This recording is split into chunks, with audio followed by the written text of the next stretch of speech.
Il y a environ 30 millions d'années, un climat aride a transformé une partie de l'Amérique en désert. 5 à 10 millions d'années plus tard, les cactus ont commencé à se répandre activement partout. Voici à quoi ils ressemblaient à l'époque. Oui, sans épines. C'est assez dur de voir que cette plante bizarre est en fait un vieux cactus. Mais donnez-lui un peu de temps et le cactus ressemblera à celui auquel nous sommes habitués. Non seulement il est devenu plus facile pour les cactus de survivre dans des endroits arides sans feuilles, mais certains herbivores ont également perdu leur source de nourriture. Mais comme nous le savons, quand une créature améliore sa défense, une autre améliore son attaque.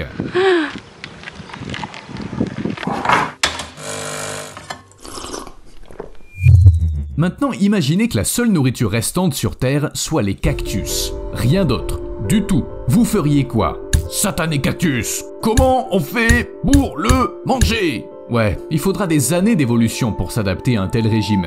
Mais il y a des animaux qui l'ont déjà fait, les chameaux. Ils semblent avoir été conçus pour survivre dans le désert, ce qui signifie qu'ils peuvent se nourrir de tout ce qui y pousse. Quand on est herbivore, on ne peut pas vraiment faire la fine bouche, et toutes les plantes font l'affaire, y compris les épines et les cactus. Oui, les chameaux les mangent, ils les avalent en entier, avec les épines, et ça les dérange pas.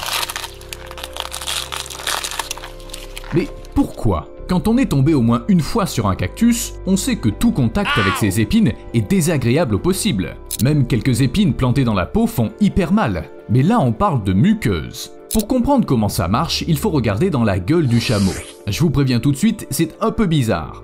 D'abord, le chameau a des lèvres très dures, mais ce n'est qu'un début. Tout l'intérieur de la gueule du chameau est tapissé de structures rares appelées papilles foliacées. Le palais, les joues, la langue, tout est recouvert de ces formations dures. Elles sont en partie constituées de kératine, la même substance dure qui compose vos ongles, et ça aide les chameaux à mâcher des choses qui ne sont pas censées être mâchées du tout. En plus, les papilles déplacent les épines vers le pharynx. Ainsi, les extrémités pointues ne transpercent pas le chameau lorsqu'il les avale. Oh, au fait, apparemment, même quand ils ont la possibilité de manger autre chose, les chameaux préfèrent manger un cactus. On dirait qu'ils aiment ça. Oh God, it's so good. So good and tasty. Vous savez, comme les gens qui adorent la nourriture trop épicée, même si elle leur fait mal. Ça y est, vous êtes convaincus que les chameaux sont beaucoup plus cool que vous ne le pensiez ? Mais ce n'est pas tout. Le chameau sauvage de Bactriane, qui vit en Chine et en Mongolie, a tellement évolué qu'il a appris à boire de l'eau salée. Franchement, je ne connais pas un seul animal capable de ça. Mais ça ne suffisait toujours pas pour le chameau, et il a appris à résister à des niveaux élevés de radiation. Des essais nucléaires ont été effectués dans l'habitat de cette espèce. Et vous savez quoi ? Les chameaux s'en moquent. Peut-être qu'ils commenceraient à manger des ogives s'ils ont trouvé.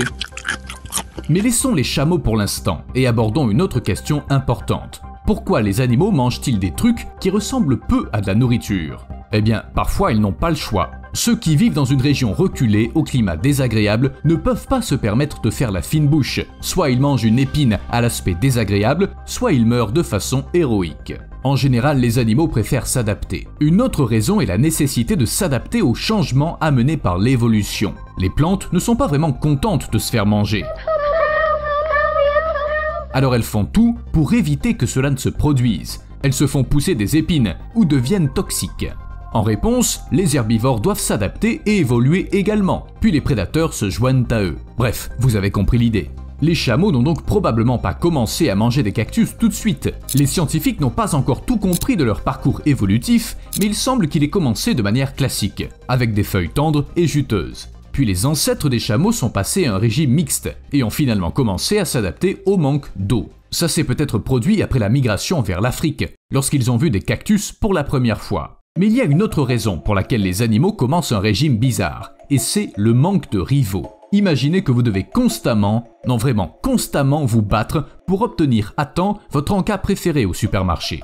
Contre tout le monde, sale journée. Pas étonnant que ça vous ennuie et que vous vous disiez « je devrais peut-être prendre autre chose ». À quoi bon se disputer constamment avec les autres clients pour une barre de chocolat alors qu'il y a toujours des biscuits que personne ne mange ? Le gypaète barbu a dû avoir le même raisonnement. Comme les autres charognards, il se nourrit principalement de restes d'animaux morts. Mais alors que son parent le plus proche chasse la viande, le gypaète barbu s'intéresse aux os. Mais à un tel point, il ignore généralement la viande ordinaire et vit d'un régime composé à 85 ou 90% de moelle osseuse. Pour atteindre la moelle osseuse, il faut manger les os, ce qui ne pose aucun problème au gypaète barbu. Son estomac peut digérer n'importe quel os en 24 heures seulement. D'ailleurs, aucun autre animal ne peut se nourrir d'os. Vous voyez ? Les gypaètes barbus ont même trouvé un moyen de s'accommoder des gros os. Pour économiser de l'énergie, ils soulèvent la proie dans les airs, puis la laissent tomber sur des pierres, la brisant en petits morceaux, et voilà, le dîner est servi. En fait, c'est une technique courante. Parfois, les gypaètes barbus veulent manger une tortue, et ils la laissent tomber d'une grande hauteur afin de pouvoir ouvrir la carapace. Bonne nouvelle, cette méthode fonctionne vraiment. Mauvaise nouvelle, un jour un oiseau a lâché une tortue d'une grande hauteur sur le dramaturge grec Échille dans l'Antiquité, prenant sa tête chauve pour une pierre. Ces oiseaux n'ont aucune espèce rivale, surtout une fois qu'ils se sont débarrassés d'Échille. Ok, mauvaise blague. Les gypaètes n'ont donc aucune concurrence dans le règne animal, et les os n'ont pas de date de péremption, contrairement à la viande qui se gâte très vite. L'habitat des gypaètes barbus est comme un immense garde-manger où ils peuvent choisir à tout moment un os délicieux. En plus, les animaux naissent et meurent sans cesse, ce qui signifie une réserve inépuisable d'eau. Pas mal, hein? Les lions doivent passer toute leur vie à se battre pour des proies, à fournir beaucoup d'efforts et à combattre les hyènes. Le gypaète barbu a juste besoin de décoller et de regarder en bas. Je me demande si les os n'ont pas une influence sur la santé des oiseaux. S'ils mangent beaucoup de calcium, leur squelette va devenir aussi solide que celui de Wolverine sans adamantium. Ou alors ils gagnent en force et en rapidité, comme Astérix après la potion magique. Ou... Bon ok, ça marche pas comme ça. Mais votre régime alimentaire peut facilement vous rendre toxique. Les tortues boîtes communes sont trop lentes pour être difficiles. Elles mangent donc de tout, y compris les champignons qui sont toxiques pour l'homme. D'après le livre de C. Kenneth Dodd, il devient tout simplement dangereux de manger de telles tortues. On a même enregistré des cas où des personnes affamées ont mangé des tortues boîtes communes et il s'est avéré par la suite que ces dernières mangeaient des champignons vénéneux. Oups. Mais une question plus importante demeure. Comment les animaux comprennent-ils ce qui est comestible et ce qui ne l'est pas? Et s'ils le comprennent en fait? Est-ce qu'ils ont une sorte de liste transmise de génération en génération? Eh bien, oui et non. Bien sûr, pas un seul chameau ne conserve une liste de cactus comestibles héritée de sa grand-mère, mais de nombreuses créatures se fient à leur instinct et à leur expérience pour déterminer ce qui est comestible. Par exemple, les herbivores dans la nature mangent certaines plantes et en ignorent d'autres. Ils apprennent de l'expérience de leurs parents, tout comme les prédateurs. Mais ça ne marche pas avec les animaux de compagnie. Il n'y a guère de mémoire génétique qui pousse les chiens à mâcher une télécommande, des bottes ou des chaussettes. You like that sock over there? Is it yummy? Is it yummy? C'est pas du tout logique de manger ça. Je doute que ce chien manque de chaussettes dans son organisme. Les perroquets, c'est une autre histoire. Ils savent exactement pourquoi ils mangent de la terre. Attendez, la terre?